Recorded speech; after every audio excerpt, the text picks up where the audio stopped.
Después de descubrir a mi esposa con mi propio hermano, toda la familia me presionó para que me apartara, y así lo hice. Acepté la traición con una sonrisa, tomé mi parte de los bienes y me alejé de esa vida para siempre. Más tarde encontré a 3 niños perdidos. Bajo mi cuidado, crecieron hasta convertirse en un titán del mundo empresarial, un rey de la industria del entretenimiento y una profesora genial buscada por los principales laboratorios de investigación del país. Ese invierno, mi hija biológica me localizó en el pequeño pueblo donde había hecho mi hogar. Me encontró descansando en una silla de jardín, tomando el débil sol invernal, y me miró con desdén. Si la abuela y el abuelo no fueran tan viejos y sentimentales, nunca habría venido a este basurero a arrastrarte de vuelta por las fiestas, dijo, mirando mi modesto y sin terminar patio con desprecio. Después de que te fuiste, mi hermana Lara se hizo cargo de Oracorp. Mi hermano Isaac se convirtió en un mega influencer con millones de seguidores y yo entré en Stanford.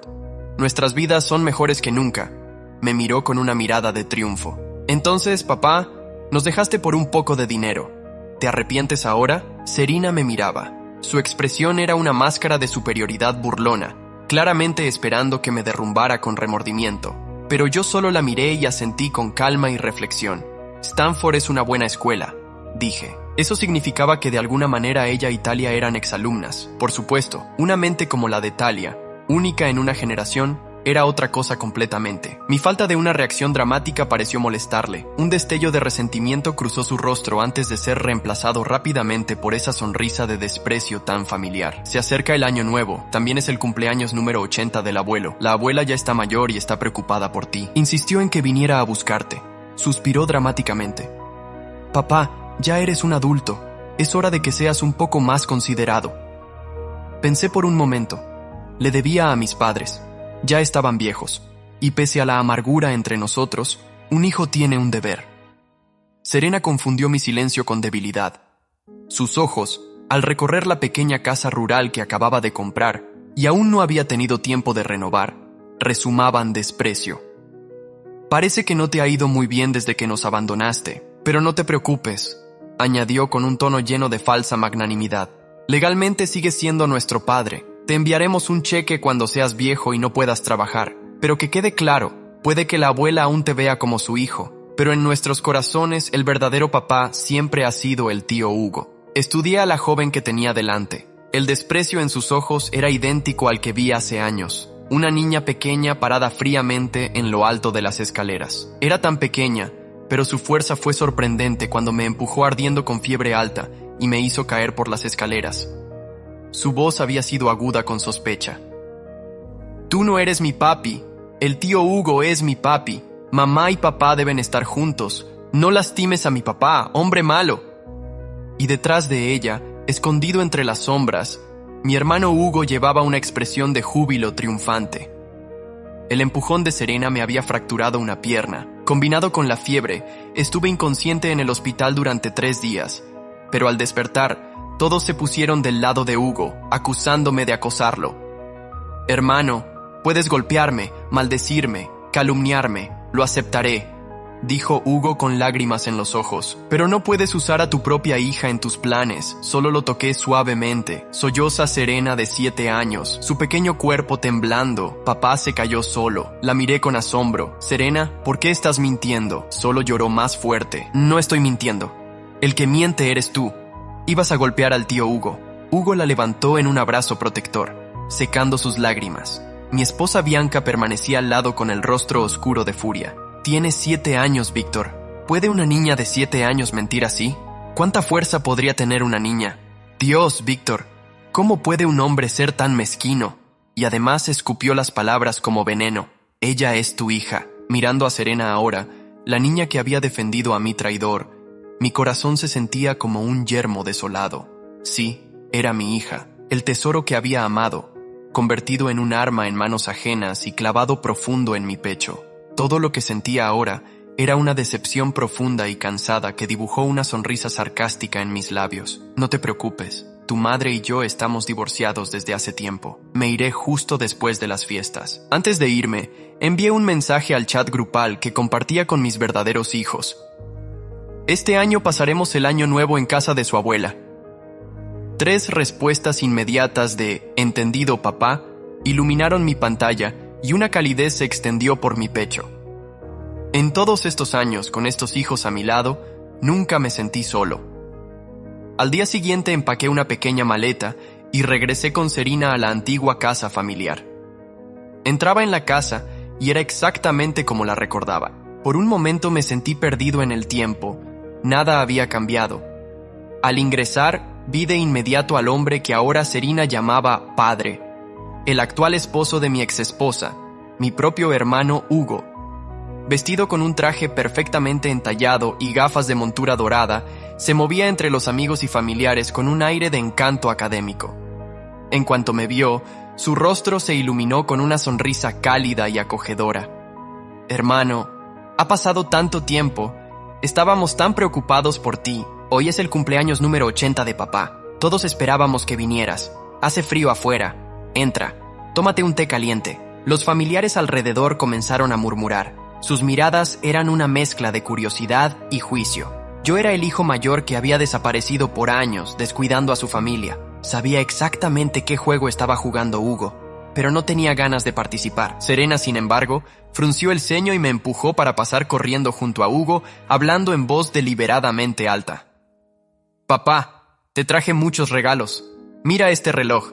Serena, eres una buena hija. Es hermoso. Debe haber costado una fortuna», dijo Hugo lanzándome una mirada con un destello de triunfo en los ojos. «Fue solo con mi beca. Además, es lo mínimo que una hija puede hacer por su padre». Observando esta conmovedora escena de amor filial, bebí mi té con calma. Serena era una buena niña, solo tenía al padre equivocado. «Víctor, hijo mío».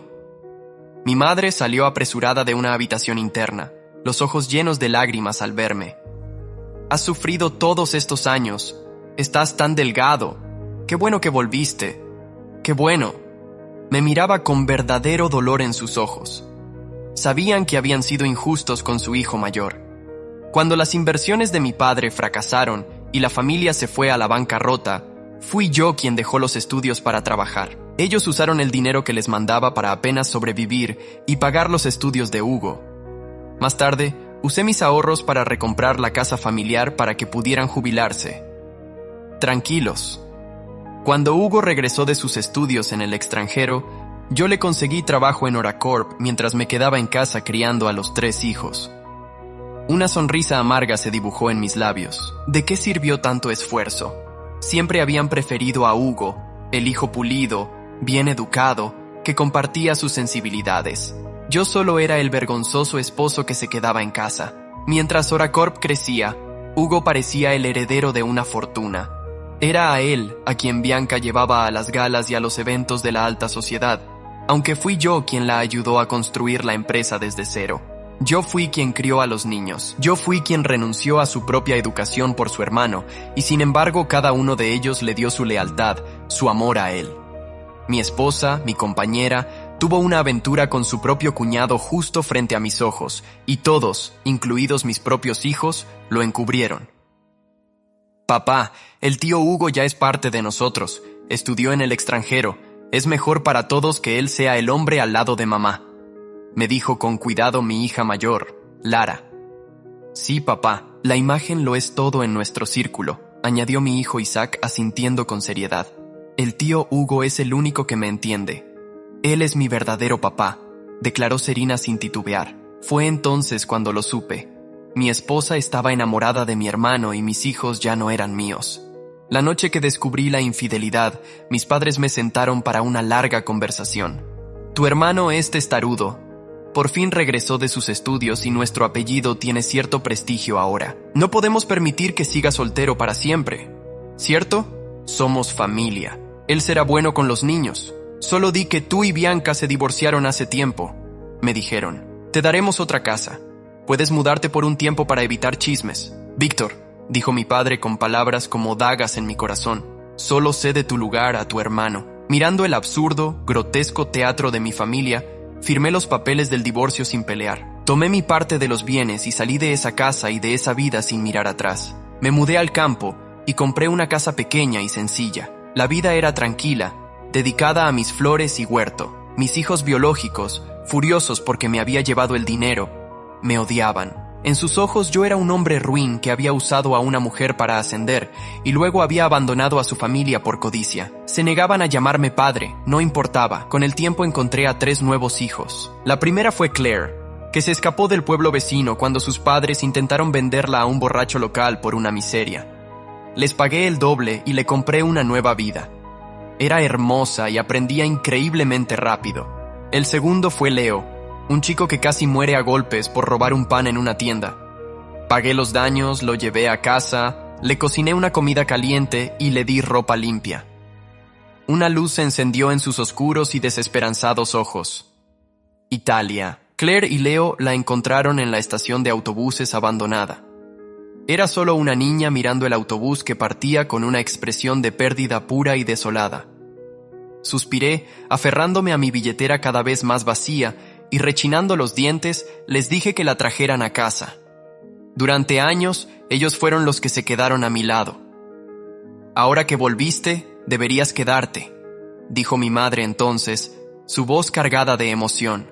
Has pasado por tanto, hijo mío. Él fue quien no nos quiso. Bufó Serena desde un rincón. Mamá dijo que lo habría cuidado.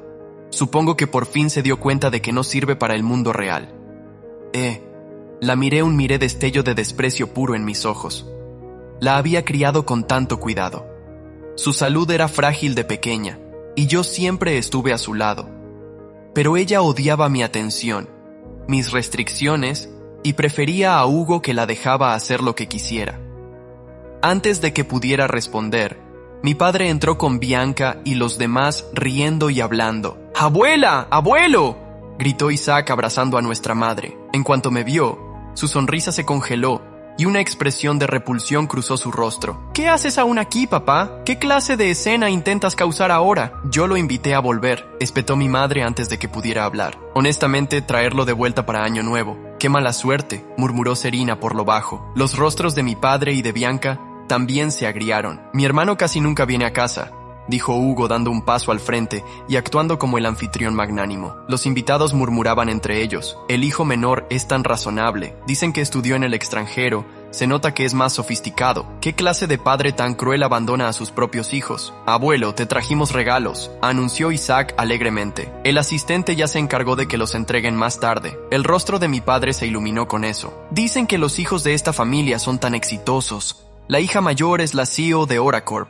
El hijo es un influencer con millones de seguidores y la menor es una estudiante destacada en Stanford. Esa Bianca sí que mejoró al casarse y pensar que su primer esposo fue tan tonto echándolo todo a perder por un poco de dinero, dijo un invitado antes de que su esposa lo hiciera callar con un codazo. Entonces el rostro de mi padre se oscureció.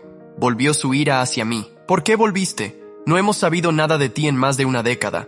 Ahora que tu vida se fue al demonio, sabes dónde encontrarnos. Miró el espacio vacío detrás de mí. ¿Viniste solo? Tengo 3 nietos más, respondí con calma. Están ocupados con el trabajo. Llegarán más tarde. ¿Cuándo te casaste? ¿Por qué no lo sabía?, exigió Bianca con una mirada extraña y complicada en los ojos. ¿Dices que ya están trabajando? Así que si estuviste ahí todo este tiempo, eres una vergüenza, rugió mi padre golpeando su bastón contra el suelo. Antes de que pudiera continuar, un hombre bien vestido apareció en la puerta. Su porte impecable hizo que todos contuvieran el aliento. No ese es el servicio de mensajería para productos de ultralujo. Solo manejan pedidos de más de $1 millón. Escuché que la tarifa de entrega sola cuesta decenas de miles, susurró alguien. Disculpe, dijo el hombre con cortesía. ¿Quién es el señor Victor Song? Estos son regalos de Año Nuevo de Minor, parte de sus 3 hijos. Por favor, firme aquí. Hugo sonrió ampliamente y dio un paso al frente. Los hijos del señor Song son tan respetuosos. Solo miren al mensajero. Estos regalos deben ser muy caros. Tomó el portapapeles para firmar, pero el mensajero lo detuvo con una expresión complicada en el rostro. Le bloqueó suavemente la mano mientras intentaba alcanzar los paquetes. El destinatario está registrado como el señor Victor Song. Señor, no podemos permitir que nadie más firme. El silencio que siguió fue tan denso que podía cortar con una cuchilla. La mano de Hugo quedó suspendida en el aire, aún estirada hacia el portapapeles, con una sonrisa que se congeló de inmediato. El mensajero, un hombre joven con uniforme negro de tela gruesa y un broche metálico con el logo de la empresa de envíos ultra exclusivos, Inclinó levemente la cabeza en señal de disculpa. Lo siento, señor. Solo el señor Victor Song puede firmar. Las miradas de todos se giraron hacia mí como un solo cuerpo. Sentí la presión en el pecho, no por vergüenza, sino por la ironía amarga de la situación. Con lentitud deliberada, dejé la taza de té sobre la mesa baja y me puse de pie. Mi madre me miraba con un orgullo tembloroso. Mi padre fruncía el ceño con fuerza. Serena me observaba como si esperara que me tropezara. Al caminar caminé hacia el mensajero. Era más bajo que yo, con piel pálida, cabello castaño claro, barba rala. Me extendió el portapapeles con respeto y bajó la mirada. «Aquí, señor Song, señor», firmé. El joven hizo una pequeña reverencia y se giró hacia la entrada. Aplaudió 2 veces. Afuera, el sonido de neumáticos de goma sobre gravilla se acercó. Un primer automóvil entró en el patio negro sin logotipos visibles. Se detuvo frente a la entrada principal. Detrás un segundo vehículo aún más lujoso de vidrios polarizados y luego un helicóptero descendiendo lentamente en el claro del campo detrás de la casa. Los murmullos comenzaron a hervir en el ambiente como agua bajo fuego. Del primer auto bajó una mujer negra, alta, de trenzas gruesas, con un abrigo de corte militar y tacones. Su rostro tenía una dureza majestuosa. «CL», susurré sin querer. El segundo vehículo dejó salir a un hombre con piel oscura y cabello rapado, ropa informal cara, varias tatuajes discretas asomando bajo su chaqueta. «Leo». Y por último, del helicóptero, descendió una figura delgada con una mochila de tela gris en un hombro, cabello rubio casi blanco recogido en una coleta, lentes de aro fino, un suéter viejo con el cuello caído. Talia Claire entró sin saludar con una caja envuelta en seda dorada entre los brazos. Leo seguía silbando como si no entendiera la tensión del ambiente. Talia caminaba despacio, mirando las paredes de la casa con una nostalgia incomprensible. «Disculpen», dijo Claire. «Nos atrasamos. La tormenta sobre el campo dificultó el aterrizaje del helicóptero». Mi padre se enderezó en su asiento claramente confundido. «¿Quiénes?» «Somos los hijos de Victor Song», dijo Claire con claridad. «Venimos a celebrar con nuestra familia». Nadie se movió. Bianca palideció. Hugo tragó saliva. Serena estaba inmóvil, pero sus ojos escaneaban a Talia como si intentara recordar algo enterrado hace años. Yo no dije nada, solo observé cómo Claire colocaba la caja dorada sobre la mesa del comedor. Leo la abrió con una sonrisa. Un reloj suizo, edición limitada, grabado en la parte trasera para el verdadero patriarca de la familia. Me guiñó un ojo. «Feliz año nuevo, papá». Entonces Talia, sin mirar a nadie, puso una caja pequeña delante de mi madre. La abuela la tomó con manos temblorosas. «Para mí sí», respondió Talia con voz suave. «Usted crió al hombre más noble que he conocido. Lo mínimo es darle algo que dure. Son gafas inteligentes, tecnología que aún no ha salido al mercado, hechas por mí». Mi madre rompió a llorar. El abuelo no hablaba. Bianca se hundió en la silla como si el aire le fallara. «Nos pidieron que esperáramos», dijo el mensajero mirando su tablet. «Los 3 hijos insistieron. Esperen nuestra llegada antes de repartir los regalos. Ahora podemos continuar». El silencio se rompió con los clics de las cámaras de los celulares. Alguien, no sé quién, estaba grabando y yo, en medio de todo, por primera vez en años, sentí que había regresado a casa. Claire se sentó en el sillón más alejado, cruzando las piernas con elegancia. Sostenía una copa de vino como si estuviera en una cumbre de líderes mundiales. Leo se adueñó del rincón cerca de la chimenea, donde puso música suave desde su reloj inteligente. Talia no se sentó, permaneció de pie junto a mí, observando los cuadros en la pared con expresión ausente, como si buscara algo que no recordaba haber olvidado. La sala se había transformado. El aire, antes denso de juicio y desprecio, había cambiado de color. Ahora era expectación pura. Los murmullos volvían, pero esta vez con un tinte de inquietud. «¿Qué clase de hijos son estos?», dijo en voz baja una tía lejana. «Parecen diplomáticos. Dijeron que ella hizo esas gafas», susurró otro. «¿Será verdad? ¿Y el del helicóptero? ¿Quién llega así a una cena familiar?». Yo no dije nada. Había aprendido que el silencio es más afilado que cualquier palabra. Claire tomaba pequeños sorbos de vino sin mirar a nadie en particular. Leo, con una sonrisa socarrona, lanzaba miradas casuales al círculo de hermanos biológicos que evitaban cruzarse con él. Talia, Ella simplemente existía en un rincón del mundo donde nadie más llegaba. Serena la observaba con intensidad, los labios fruncidos, las cejas ligeramente contraídas. Había algo en su mirada que no era solo desprecio, era incomodidad. ¿Y tú?, preguntó de repente Serena alzando la voz. Tú eres la genia, ¿no? Talia giró lentamente la cabeza. Su voz fue como un susurro matemático, medido, frío. Claro, no lo sé, solo aprendí a mirar las cosas desde otro ángulo. Tú no eres de esta familia. La voz de Serena fue más cortante de lo que pretendía. Sonó como una acusación y una súplica al mismo tiempo. Leo rió con ironía. Y tú sí lo eres. ¿Por qué naciste aquí? Porque te creíste las mentiras de mamá y del tío Hugo. Tú no sabes nada. Serena se puso de pie, las mejillas encendidas. No intervino Claire con voz gélida. No sabemos todo. Solo sabemos quién estuvo cuando no quedaba nadie. Ese hombre, señaló con el mentón hacia mí. Nos dio de comer cuando ustedes lo llamaban cobarde. Leo tenía la costilla rota. Talia dormía con fiebre en el suelo de una estación de buses y yo, bueno, mejor ni hablemos de mí. El salón quedó en silencio.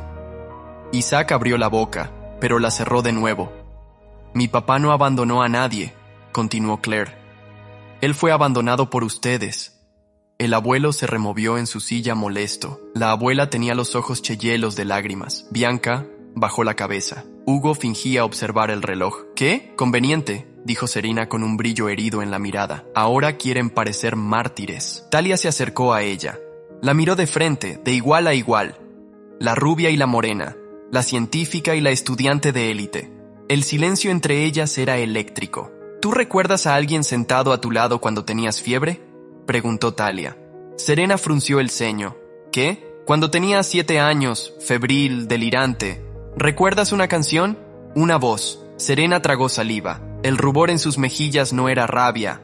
Era algo más viejo, algo enterrado. Estabas muy enferma. Te hablaban desde el pie de la cama, pero no era Hugo. No, musitó Serena retrocediendo un paso. Talia no sonó. No necesitaba hacerlo. Dio la vuelta con calma y regresó a su rincón, dejando a Serena sola con sus pensamientos. Yo respiré hondo. No podía protegerla de lo que ella misma empezaba a recordar. Las copas tintineaban con una sincronía vacía, como si alguien hubiese obligado al salón entero a seguir un guión que nadie quería representar. Mi padre, aún de semblante severo, levantó su copa al aire. Serena no participó. Bianca miraba el fondo del vino como si buscara respuestas. Hugo sonreía siempre. Sonreía como si todo le perteneciera. Por la familia, dijo el abuelo.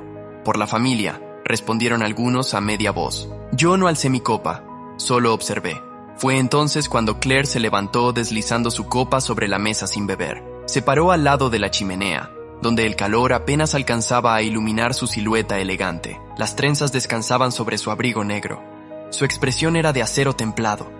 Yo también quiero hacer un brindis. Los murmullos se apagaron. Bianca frunció el ceño.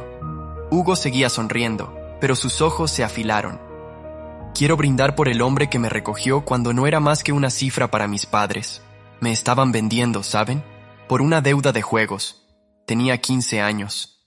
La casa olía a cerveza y desesperación, pero él miró hacia mí. Apareció con una chaqueta vieja y una mirada tranquila.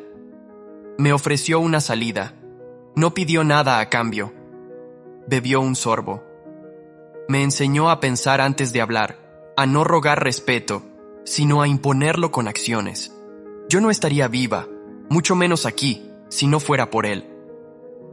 Leo se levantó también.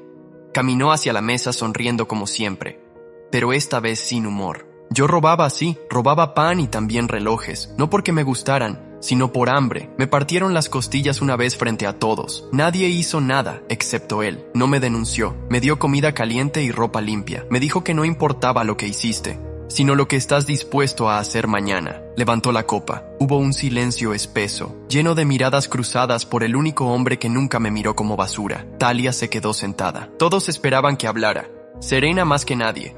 pero ella no se movió, solo deslizó sus dedos sobre el borde de la copa como si afinara un instrumento invisible. No tengo historias dramáticas que contar, dijo al fin sin levantarse. Solo recuerdo estar sola, siempre sola, hasta que un día encontré una nota pegada en la nevera de una casa desconocida. Hoy cenamos sopa, no olvides regar las violetas, bienvenida. Tocó su copa con la de Leo y Claire. No añadió más. Todos en la mesa quedaron inmóviles, incluso los que antes murmuraban.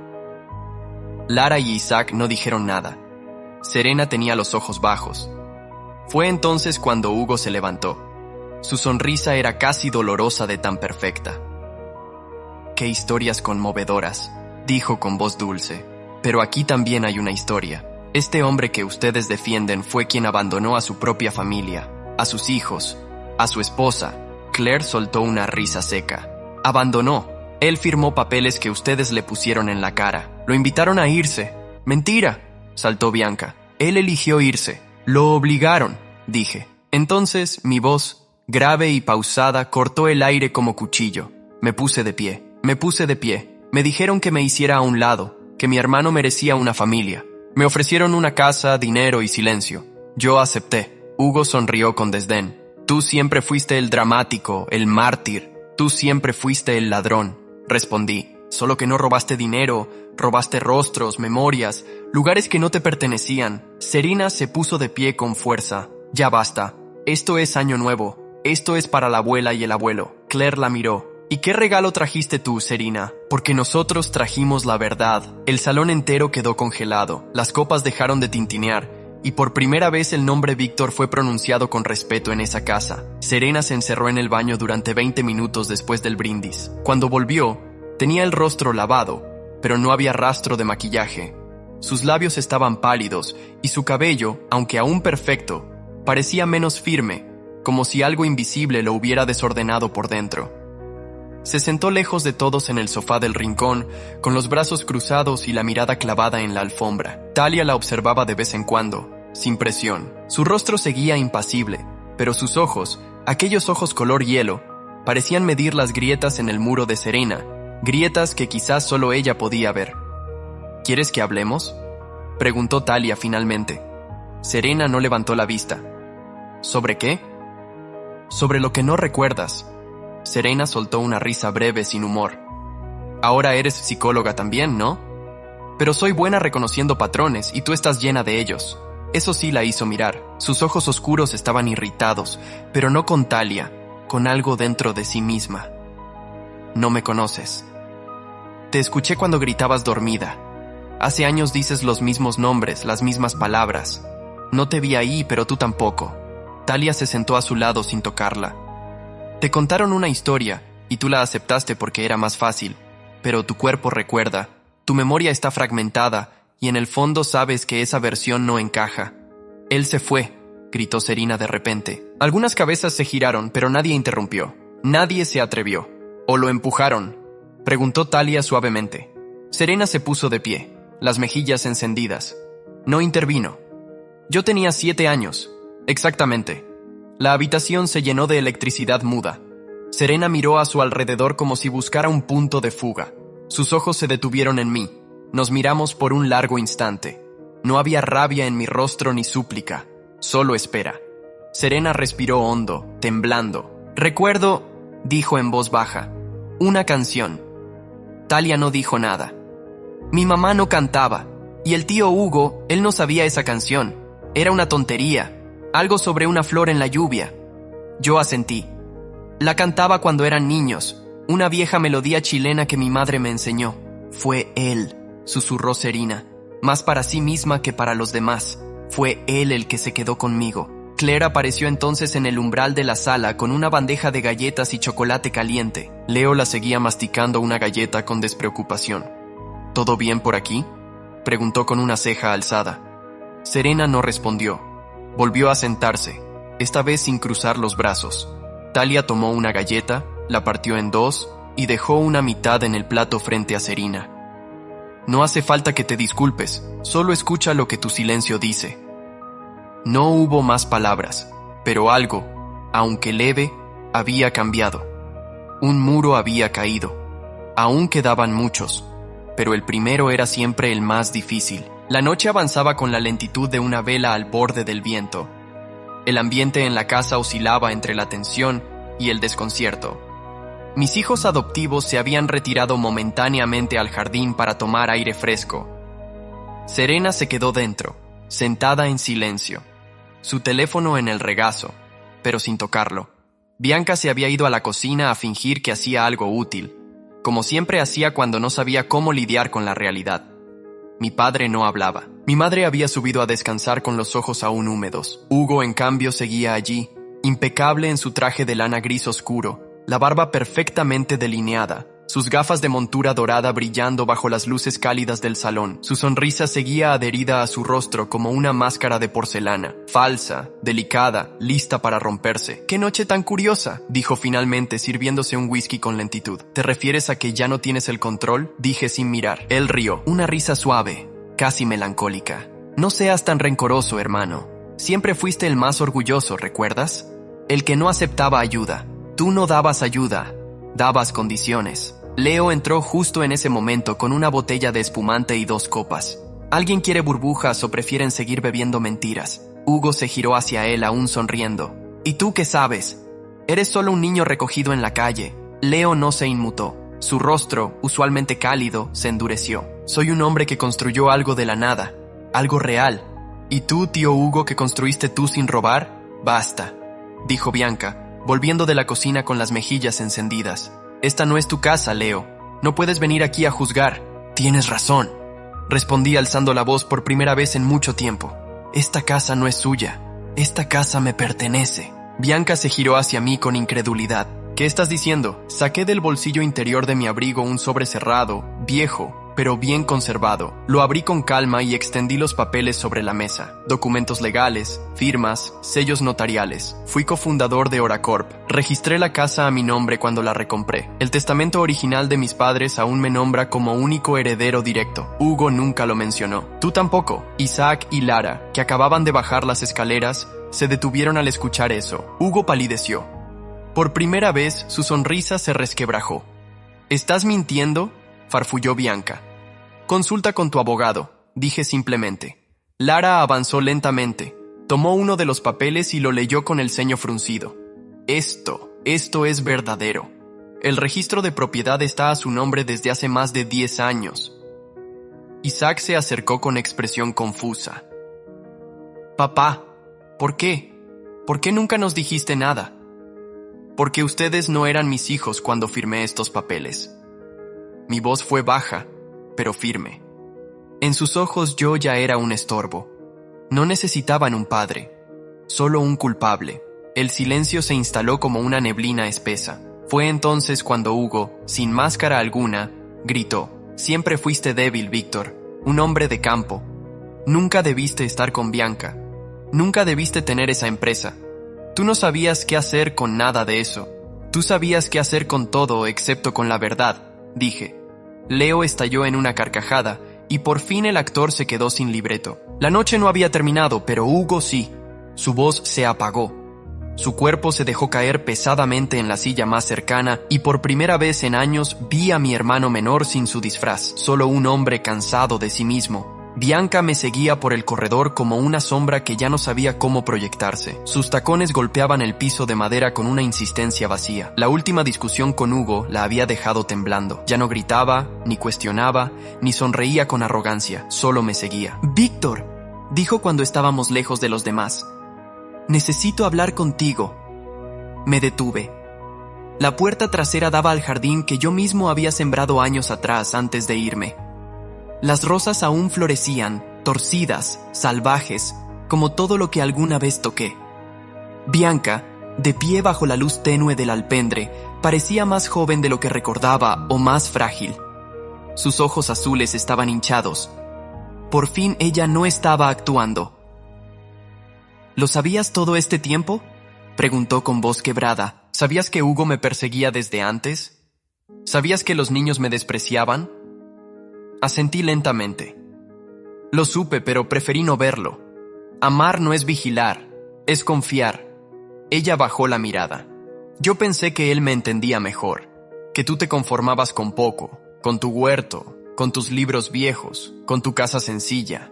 Siempre fuiste demasiado tranquilo y tú, demasiado inquieta. Respondí sin rencor.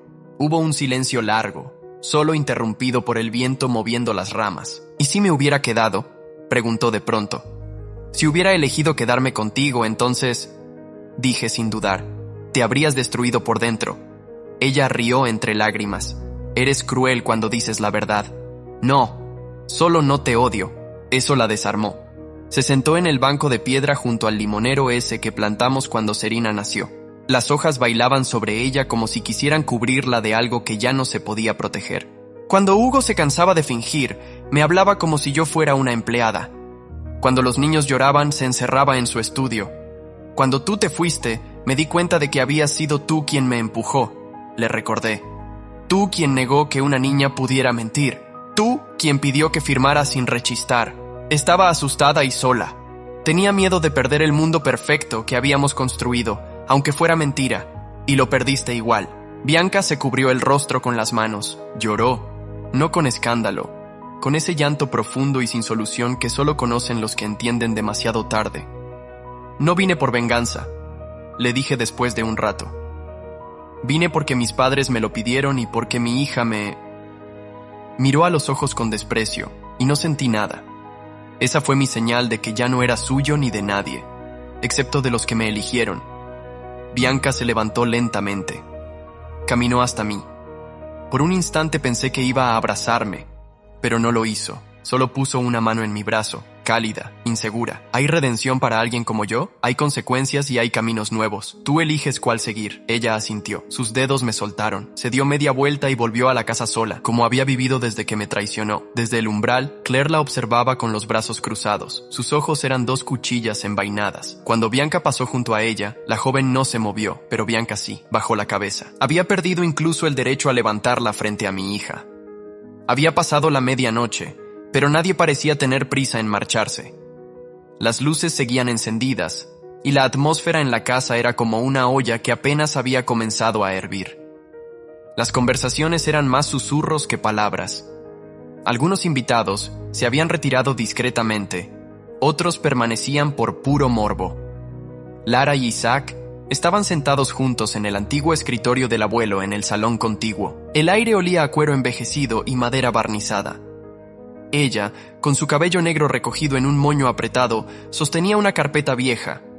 Él, con los dedos tamborileando nerviosamente sobre la mesa, observaba su teléfono sin verlo realmente. «Esto no tiene sentido», murmuró Isaac. «Siempre nos dijeron que papá nos abandonó todo por codicia, o que estaba enfermo, o que era inestable, o que no soportaba la presión», agregó Lara hojeando documentos. «Pero aquí está su nombre claramente. En el acta fundacional de Oracorp». Isaac rió sin humor. «¿Y sabes qué es peor? Que Hugo ni siquiera se molestó en cambiar el logo. Papá diseñó ese maldito hexágono con nuestras iniciales». Lara lo miró. Por un momento pareció la hermana mayor que alguna vez lo cuidó. «¿Tú lo recuerdas llevándote al colegio?» «Sí. Siempre olía a café y a tierra húmeda», dijo Isaac con voz baja. «Me ponía una bufanda ridícula y me decía que ningún frío podía detener a un niño valiente». Lara asintió lentamente. Yo me enfermaba seguido y él se quedaba toda la noche a mi lado con un libro y una linterna. Isaac giró el teléfono y abrió una carpeta oculta de notas. Buscó entre ellas y encontró un audio viejo. Lo puso en reproducción. Una voz grave, pausada, cantaba con tono suave una melodía que ambos reconocieron al instante. «La flor bajo la lluvia no se rinde, no se inclina». «Pensé que era una canción de mamá», dijo Lara, «pero nunca la escuché cantarla». «Tampoco yo», respondió Isaac. Ambos se miraron por primera vez, sin escudos, sin máscara. «¿Y si todo lo que creímos fue una mentira bien contada?», preguntó él. «Entonces somos parte de la mentira», susurró ella. Lara se levantó, caminó hacia la biblioteca del salón y sacó un cuaderno de tapas de cuero gastado. Lo había encontrado días atrás en una caja antigua con cosas que creía inútiles. Lo abrió con cuidado.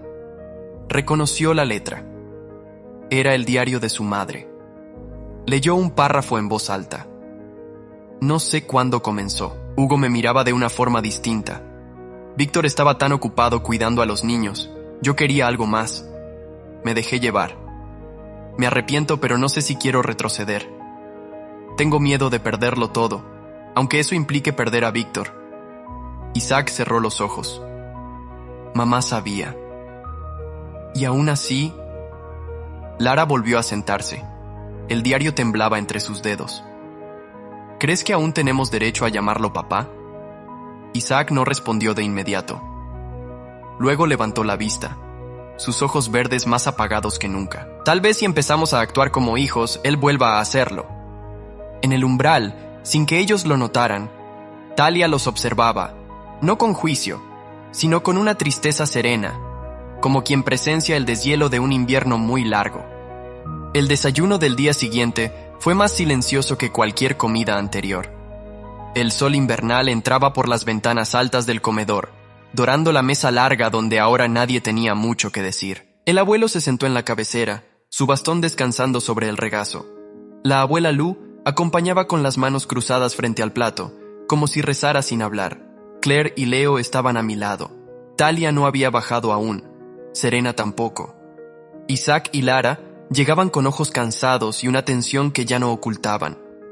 Bianca no apareció. Hugo, sí, impecable como siempre, aunque sus ojos tenían esa sombra de los que han dormido mal y soñado peor.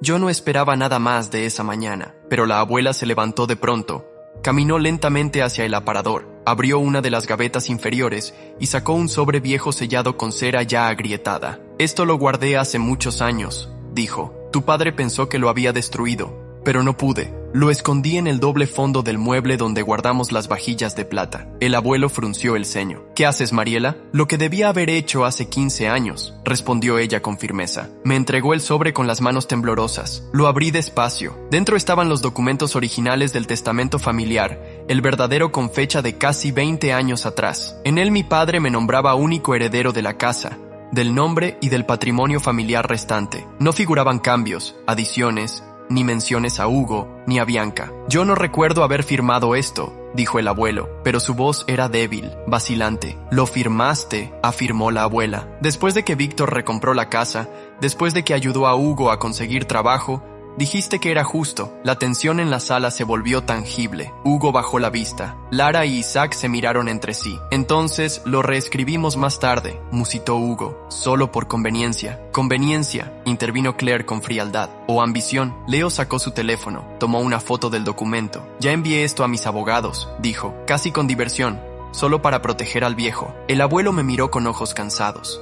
«Víctor, hijo, yo no recuerdo cuándo te dejamos solo, pero fue un error, tal vez el peor. No supe qué responder. Las palabras del hombre que me expulsó sonaban vacías ahora, pero su voz tenía algo nuevo, vergüenza.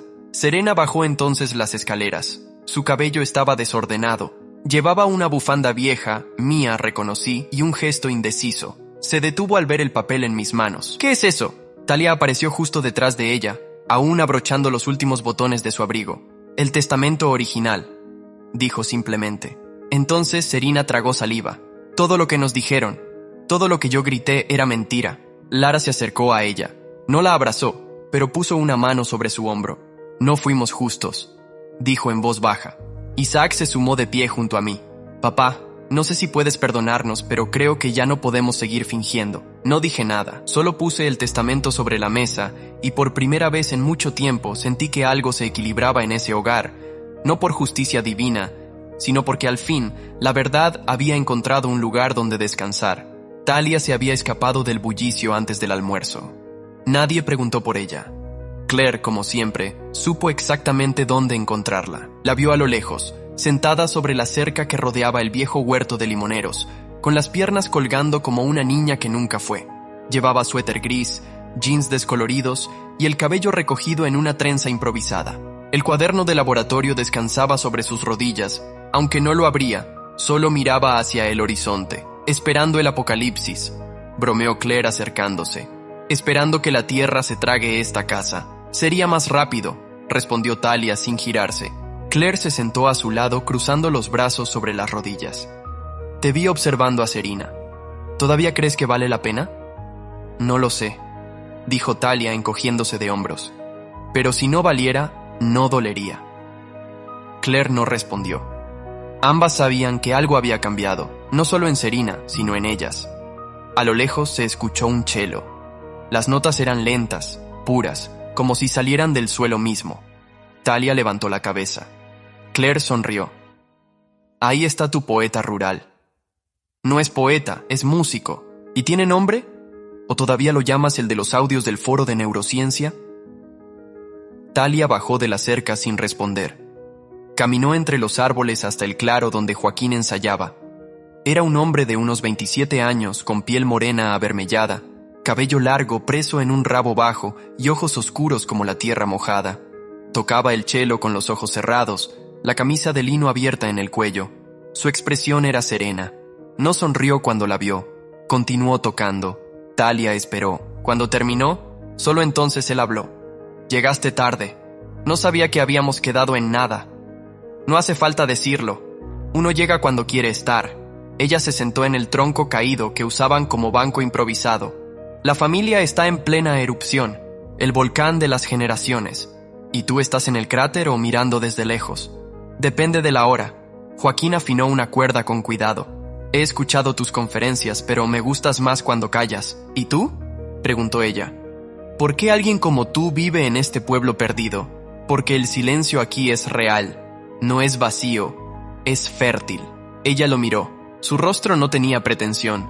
No estaba deslumbrado por su fama ni por su apellido. De hecho, no parecía importarle quién era ella. Solo cómo la tierra sonaba bajo sus pies. ¿Eres real?, preguntó Talia de pronto. Más real que tú, probablemente. Ella rió por primera vez desde que había llegado. Rió de verdad. Joaquín dejó el cello a un lado, se acercó y se sentó junto a ella. Me voy mañana, dijo Talia sin mirarlo. Entonces me dirás adiós esta noche, pero no como los demás. ¿Y cómo lo hacen los demás? Con la boca. Tú lo harás con los ojos. Talia lo besó sin aviso. Breve, directo, como alguien que no teme perder lo que nunca pensó tener. Y luego se fue sin mirar atrás. Pero esa noche, al volver a la casa, llevaba una flor silvestre en el pelo, una que no estaba allí antes. El primer día del año amaneció cubierto por una neblina espesa que abrazaba la casa como una vieja manta, áspera, pero familiar. Salí al jardín temprano con mi taza de café y mis herramientas de siempre. El huerto había sobrevivido al invierno, teimoso como eu. Cada planta que cuidaba me conocía mejor do que meus irmãos. Escuché pasos detrás de mí. No me giré. Conocía ese ritmo. ¿Qué haces tan temprano?, preguntó Serena, su voz aún áspera por el sueño o por el orgullo. Las plantas no entienden de feriados, respondí agachado, quitando la maleza junto a las caléndulas. Ella se acercó. Llevaba un abrigo demasiado caro para ese suelo húmedo, pero no se quejó. Se acucilló a mi lado. La vi luchar con las manos al principio con torpeza, pero no paró. Esto es lo que hacías todos los días. Sí, y pensabas en nosotros cada mañana. Guardó silencio.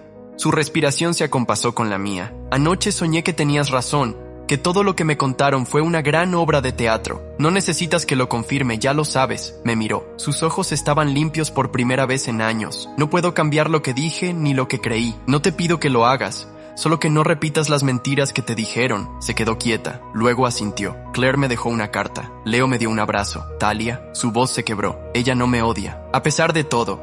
Porque aprendimos que el amor no se mendiga, se ofrece. Le tendió una semilla. Ponla ahí, cúbrela. No muy profundo. ¿Qué es? Una amapola blanca. Florece rápido, pero hay que estar ahí para verla. Nos quedamos así, en silencio. Padre e hija. No por nombre, por elección. La puerta trasera se abrió. Claire, con las trenzas recogidas en un turbante, se acercaba con una canasta. Leo venía detrás tarareando una canción sin letra. Talia llegó por último, y con ella Joaquín. Isaac y Lara salieron también despacio. No dijeron nada. Se acercaron al huerto, sin palabras. Cada uno tomó una herramienta. Incluso Bianca observaba desde la ventana con ojos que ya no exigían, solo pedían entender. Era una escena absurda. 6 adultos plantando flores en enero, pero en esa locura tranquila, algo se ordenó. Mi madre desde el pórtico sostenía una taza y sonreía. Mi padre no bajó, demasiado orgulloso o demasiado avergonzado. No importaba. Cuando el sol finalmente rompió la neblina, vi a mis hijos bajo su luz. no los que traje al mundo, sino los que eligieron quedarse, y también a aquellos que estaban intentando volver.